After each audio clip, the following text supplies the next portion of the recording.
The മാൻഡലോറിയൻ ഞാൻ Grok കണ്ടു. ഐമാക്സിലാണ് കണ്ടത്. മറ്റേ സ്വിച്ചിങ് ആസ്പെക്ട് റേഷ്യോ ആയിരുന്നു. ഈ മറ്റേ റേഷ്യോ ഇങ്ങനെ മാറി മറിഞ്ഞ് വരില്ല ആ ഒരു പരിപാടി. ആൻഡ് ഈ ഒരു പടം നമ്മുടെ മാൻഡലോറിയൻ 1 ആൻഡ് 2 ഫസ്റ്റ് സീസണിൻ്റെയും സെക്കൻഡ് സീസണിൻ്റെയും ഒരു ഡയറക്റ്റ് കണ്ടിന്യൂഷനാണ്. പക്ഷേ ബാക്കിയുള്ളവർക്ക് ഇതുവരെ മാൻഡലോറിയൻ കാണാത്തവർക്ക് പോലും കണക്റ്റ് ആവുന്ന രീതിയിലൊക്കെയാണ് ജോൺ ഫേവർ ഇത് എടുത്തിട്ടുള്ളത്. പക്ഷേ മൂപ്പരുടെ കരിയറിൽ തന്നെ ഒരു വീക്കസ്റ്റ് മൂവിയായിട്ട് എനിക്ക് ഫീൽ ചെയ്തു. കാരണം ഇതിൽ പ്രത്യേകിച്ച് ഒന്നുമില്ല. ഒരു ഹൈ ഇല്ല. നമ്മൾ ഫസ്റ്റ് 2 സീസണുകളിൽ കിട്ടുന്ന ഒരു ഫീൽ ഉണ്ടല്ലോ, ആ ഒരു ക്യാരക്ടേഴ്സിന് ഓട് തോന്നുന്ന ആ ഒരു ഇമോഷനും ഒരു ടോട്ടൽ അഡ്രിനാലിൻ റഷും പിന്നെ ആ ഒരു ഗ്രാൻഡിയർ ആയിട്ടുള്ള കുറേ വിഷ്വൽ ട്രീറ്റുകളും അതൊക്കെ തന്നെ ഇവിടെ ഒന്ന് ഡ്രോപ്പ് ഡൗൺ ആവുന്നുണ്ട്. ഈ ഒരു ക്യാരക്ടർ ഡൈനാമിക്സ് വലിയ കാര്യത്തിൽ ഒരു ചെയ്യാനൊക്കെ ഉദ്ദേശിച്ചിട്ടുണ്ട്. അവർ തമ്മിലുള്ള ഇൻട്രാക്ഷൻസും കുറേ കാര്യങ്ങളൊക്കെ അല്ലെങ്കിൽ ഇമോഷണലി കണക്റ്റ് ആവുന്ന കുറേ കാര്യങ്ങളൊക്കെ ഒരു ഉദ്ദേശിച്ചിട്ടെങ്കിലും ആസ് എ ഹോൾ പടം അങ്ങോട്ട് ഒരു ഹൈ ഇല്ല. നമുക്കൊരു ഇൻട്രസ്റ്റ് ഇല്ല പടം കാണുമ്പോൾ എന്നൊരു ഫീലാണ് ഈ ഒരു സിനിമ കാണുമ്പോൾ മുഴുവനായിട്ട് ഫീൽ ചെയ്തത്. ആൻഡ് CG വർക്കിലായിട്ട് കുറേ പ്രശ്നങ്ങളൊക്കെ അവിടെ ഇവിടെയൊക്കെ ആയിട്ട്, പ്രത്യേകിച്ച് ഒരു സ്റ്റാർ വാർസ് പടമാണ്. അത് ഇത്ര വലിയ സ്ക്രീനിൽ വരുന്ന സമയത്ത്, അത് ഐമാക്സിലൊക്കെ കാണുന്ന സമയത്ത് അത് ഭയങ്കര എവിഡൻ്റ് ആയിട്ട് നിൽക്കുന്നുണ്ട്. ചില ക്യാരക്ടറൊക്കെ അൺഫിനിഷ്ഡ് ആയിട്ടൊക്കെ പോലെ തോന്നി. ദെൻ ചില സീനുകളിലൊക്കെ ഈ CG എങ്ങനെ എടുത്ത് നിൽക്കും, ഗ്രീൻ സ്ക്രീൻ ആണെന്നുള്ളത്. ഇവർ പക്ഷേ മാൻഡലോറിയനും ഐ തിങ്ക് മാൻഡലോറിയൻ എന്ന സീരീസിനാണ് ആദ്യമായിട്ട് ഈ സ്റ്റാർ വാർസ് എന്നല്ല, എൻറ്റയർലി ആ ഒരു മറ്റേ ഷൂട്ടിംഗ് ഉണ്ടല്ലോ, ആ ഒരു സ്റ്റുഡിയോയിൽ മറ്റേ എന്താ അതിൻ്റെ പേര് ഞാൻ മറന്നു. അതായത് ഗ്രീൻ സ്ക്രീൻ അല്ല, ആ ഒരു ആംബിയൻ്റ് ആയിട്ടുള്ള ആ ഒരു ടെമ്പറേച്ചറും അറ്റ്മോസ്ഫിയറും ഒക്കെ സെറ്റ് ചെയ്തിട്ട് അതിന് ബാക്കിലാണ് ഈ സാധനം വരിക. അപ്പോൾ നമുക്ക് കറക്റ്റായിട്ട് നമുക്ക് അവിടെ നിൽക്കുന്ന പോലെ തന്നെ ഒരു ഫീൽ ചെയ്യും. അങ്ങനത്തെ രീതിയിൽ ഇതിൻ്റെ മറ്റേ BTS ഒക്കെ കണ്ടിരുന്നു. പക്ഷേ ഈ പടത്തിന് പല സ്ഥലത്തും അതൊന്നും നമുക്ക് കാണാനില്ല. അത് ആ ഒരു സാധനം എവിഡൻ്റ് ആയിട്ട് വരുന്നില്ല. ഒരു പക്ഷേ നോർമൽ ഇപ്പോൾ TV സ്ക്രീനുകൾക്ക് ഓക്കെ ആയിരിക്കും. ചിലപ്പോൾ ഐമാക്സ് ക്യാമറയിലൊക്കെ ഷൂട്ട് ചെയ്യുമ്പോൾ ചിലപ്പോൾ അത് കറക്റ്റായിട്ട് ചിലപ്പോൾ പുറത്തേക്ക് വരുന്നുണ്ടാവില്ല, ഔട്ട് അതൊക്കെ കൊണ്ടായിരിക്കാം. ആൻഡ് ചില ക്യാരക്ടേഴ്സും ദെൻ ഈ പപ്പറ്ററി പരിപാടി ഉണ്ടല്ലോ, ഈ ഗ്രോകൂനും വേറെ കുറച്ച് ക്യാരക്ടേഴ്സിനും ദെൻ എനിക്ക് തോന്നുന്നു 2-3 ഒരു റോബോട്ടിക് ക്യാരക്ടേഴ്സിനൊക്കെ തന്നെ ഈ സാധനമാണ് അവർ കൊടുത്തിട്ടുള്ളത്.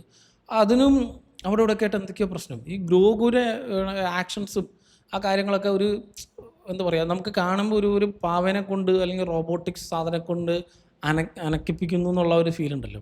പക്ഷേ നമുക്ക് പഴയ മാസ്റ്റർ യോഡുവിനെ അതല്ല. അതിപ്പോൾ അവൻ പണ്ട് അത്രയും പണ്ടിട്ട് ഇവർ 2000 ആ സമയത്തൊക്കെ ഇറക്കിയിട്ടുള്ള സ്റ്റാർ വാർസ് പടങ്ങളിലടക്കം മാസ്റ്റർ യോഡയൊക്കെ ആ ഒരു കിഡിലൻ ആനിമേഷനായിരുന്നു. ഒരു ആനിമേഷൻ മാറ്റിയിട്ട് കുറച്ചും കൂടി റിയലിസ്റ്റിക് ആയിട്ട് തോന്നട്ടെ എന്നുള്ള രീതിയിലായിരിക്കും ഈ ഒരു ആനിമട്രോണിക്സ് ഒക്കെ പിടിച്ചിട്ടുള്ളത്. പക്ഷെ അതിലും ഒരു ഫീൽ നമുക്ക് കറക്റ്റായിട്ട് കിട്ടുന്നില്ല. നമുക്കിത് ഒരു ഡിസ്റ്റൻ്റ് ആയിട്ട് നമുക്ക് ആ ഒരു ക്യാരക്ടറിനോട് അടുക്കാൻ പറ്റുന്ന രീതിയിലല്ല അവർ ഇത് പ്ലേസ് ചെയ്തിട്ടുള്ളത്. കാരണം ഭയങ്കര സമയത്ത് നമുക്കൊരു ബൊമ്മക്കുട്ടിനെ അവിടെ കൊണ്ട് വെച്ച പോലെ ഉണ്ടാവും. ആൻഡ് ഈ സിനിമയുടെ കഥ എന്താണെന്ന് വെച്ചാൽ നമ്മൾ ജാബ എന്ന് പറഞ്ഞ ക്യാരക്ടറില്ലേ, മറ്റേ ഹട്ട്, ആ ഒരു ക്യാരക്ടറിൻ്റെ മകനായ ഒരു ക്യാരക്ടറുണ്ട്. ആളെ രക്ഷിക്കണം അല്ലെങ്കിൽ ആളെ റെസ്ക്യൂ എന്നുള്ള ഒരു മിഷന് വേണ്ടിയിട്ട് നമ്മുടെ മാൻഡലോറിയനും ഗ്രോവും കൂടി ഇറങ്ങിത്തിരിക്കുന്നു എന്നുള്ളതാണ്. ആൻഡ് സ്റ്റാർ വാർസിൻ്റെ മറ്റ് സീരീസുകളിലും സിനിമകളിലൊക്കെ തന്നെ നമ്മൾ കണ്ടിട്ടുള്ള കുറേ ക്യാരക്ടേഴ്സിൻ്റെ റിട്ടേണിങ് ആയും ദെൻ വേറെ കുറേ ഐക്കോണിക് ആയിട്ടുള്ള മൊമെൻറ്റ്സ് ഒക്കെ ഒരു റീക്രിയേറ്റ് ഒക്കെ നോക്കിയിട്ടുണ്ട്. ആൻഡ് മൊത്തത്തിൽ ഒരു എന്തൊക്കെയോ ഒരു പ്രശ്നം എനിക്ക് അവിടെ ഫീൽ ചെയ്തു. പക്ഷേ കുട്ടികൾക്ക് അത് പക്ഷേ ഇഷ്ടപ്പെട്ടു ഈ ഒരു പടം. ഞാൻ എൻ്റെ കൊച്ചിനെ കൊണ്ടാണ് പോയത്, 2 വയസ്സുള്ളൂ. എന്നിട്ട് അത് കണ്ടിരിക്കുന്നുണ്ടായിരുന്നു. ചില സീനുകളൊക്കെ പേടിയാണ് എന്നൊക്കെ പറയുന്നുണ്ടായിരുന്നു. സോ കുട്ടികൾക്കൊക്കെ ഒരു പക്ഷേ ഇഷ്ടമാവും. ആൻഡ് ഇത് കാണാൻ ഉള്ള ഓഡിയൻസ് കമ്പയർ ടു എനിക്ക് തോന്നുന്നു ഇവിടെയൊക്കെ വളരെ കുറവായിരിക്കും. കാരണം മാൻഡലോറിയനൊക്കെ കണ്ടവർ വളരെ കുറവാണ്. സ്റ്റാർ വാർസ് ഫോളോ ചെയ്യുന്നവരും കുറവാണ്.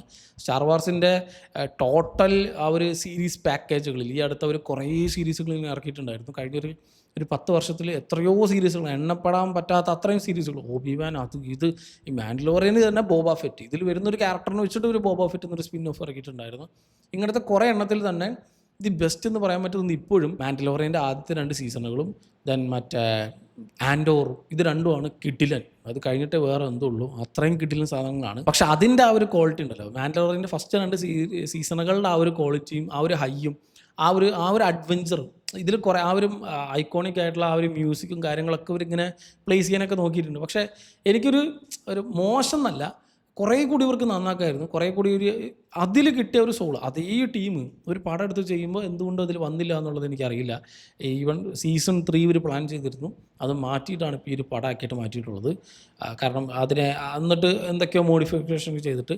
പക്ഷേ ഒരു നല്ലൊരു സ്റ്റാർ വാർസ് പടം കണ്ടൊരു ഫീലിലല്ല, ഒരു കംപ്ലീറ്റ് സാറ്റിസ്ഫാക്ഷൻ വെച്ചിട്ടല്ല ഞാൻ പടം കഴിഞ്ഞ് ഇറങ്ങി വന്നത്. നമ്മളിങ്ങനെ കണ്ടിരിക്കും. പക്ഷേ ഇറ്റ്സ് എ അൺമെമ്മറബിൾ മൂവി എന്ന് വേണമെങ്കിൽ പറയാം. പുറത്തിറങ്ങി കഴിയുമ്പോഴേക്കും നമ്മൾ ഈ സാധനം വിടും. നമുക്കൊരു ഐക്കോണിക് ആയിട്ടുള്ളൊരു സാധനം ഒന്നും നമുക്ക് പടത്തിലില്ല. അങ്ങനത്തെ ഒരു ഫീലായിരുന്നു.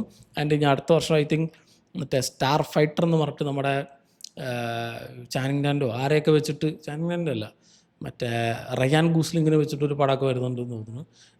ഈ അടുത്തൊന്നും വേറൊന്നും അനൗൺസ് ചെയ്ത് കണ്ടിട്ടില്ല. ഉള്ളതൊന്നും ആകെ ഒരു വർക്കിംഗ് ആയിട്ടുള്ള പ്രൊജക്റ്റ് ചെയ്തപ്പോൾ മാത്രമേ ഉള്ളൂ. പക്ഷേ ഇപ്പോൾ ചറ പറയാന്ന് കുറേ സാധനങ്ങൾ വരെ ഇറക്കിയ സമയത്ത് വെറുതെ ഇങ്ങനെ ഇറക്കണ്ടേന്ന് വിചാരിച്ചിട്ട് തട്ടിക്കൂട്ടി കുറേ സാധനങ്ങൾ ചെയ്ത പോലെയാണ് എനിക്ക് ഒരു പടം ഫീൽ ചെയ്തത്. പക്ഷേ ഇതെല്ലാം ഞാൻ എക്സ്പെക്ട് ചെയ്ത് കുറേ കൂടി ഒരു ഉണ്ട്, മൊമെൻറ്റ്സ് ഉണ്ട്, പക്ഷേ ഇറ്റ്സ് നോട്ട് മെമ്മറബിൾ എന്നാണ് എനിക്ക് ഫീൽ ചെയ്തത്. സോ പടം കണ്ടവരുണ്ടെങ്കിൽ സിനിമയ്ക്കോട് നിങ്ങളുടെ അഭിപ്രായം എന്നുള്ളത് കമൻറ്റ് ചെയ്യുക. എൻ്റെ ഐമാക്സിൽ കാണാനുള്ളൊരു സാധനമാണെന്നൊക്കെ ചോദിച്ചാൽ എൻ്റെ അഭിപ്രായത്തിൽ എനിക്കറിയില്ല, എനിക്ക് അത്ര അങ്ങോട്ട് ഫീൽ ആയില്ല. പ്രത്യേകിച്ച് ഇതിന് 3D വളരെ ശോകം. 3D ഇല്ല ഇതിൽ, അനാവശ്യത്തെ 3D ഗ്ലാസ് വെച്ചത് വേസ്റ്റാണ്.